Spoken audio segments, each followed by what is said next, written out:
Let's start breathing and exchange of gases chapter number 17। पहले page से आज तक कोई सवाल नहीं आया, दूसरे पेज से कोई सवाल नहीं, इससे सवाल बना है दूसरे पेज से सिर्फ और सिर्फ डायग्राम पर सवाल।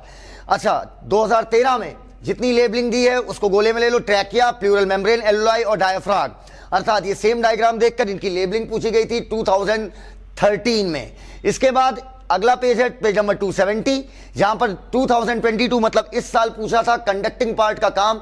तो द से लेकर टेम्परेचर तक, द कंडक्टिंग पार्ट आप हाईलाइट करिए, transport the atmospheric air to the alveoli, clear it from foreign particle, humidifies and also bring the air to body temperature.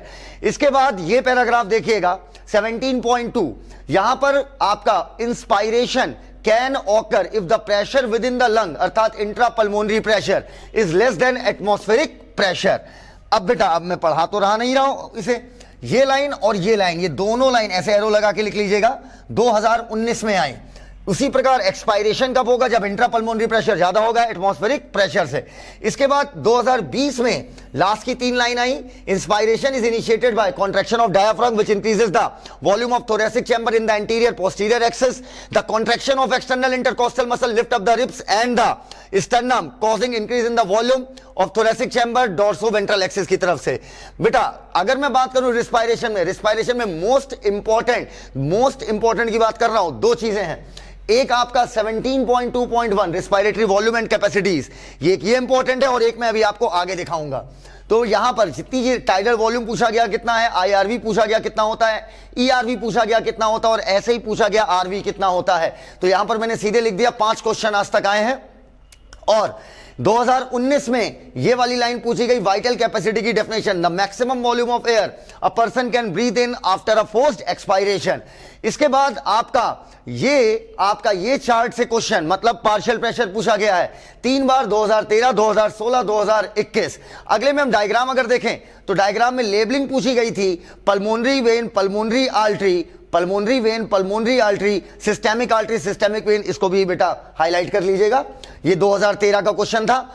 ये आपका जो डायग्राम है, ये डायग्राम आया 2011 में। यहां पर आपको हर लेबलिंग आपको हाईलाइट करनी है। Squamous epithelium of alveoli cell, basement substance, endothelium of blood capillary, red blood cell, blood capillary, alveolar cavity. तो लेबलिंग पूछी गई थी 2011 में। अगली जो दूसरी सबसे मोस्ट इंपॉर्टेंट चीज है आपका रिस्पायरेशन में, पेज नंबर 274 में ये शुरू की 4 लाइन है, ये मोस्ट इंपॉर्टेंट है, मोस्ट इंपॉर्टेंट फॉर नीट 2023। तो 2 चीजें इंपॉर्टेंट मैंने यहां पर बता दी आपको, एक आपका जहां पर वॉल्यूम्स दिए हैं और कैपेसिटी दी है, और ये 4 लाइन 2006, 2010, 2014, अर्थात 3 बार ये लाइनें पूछी गई।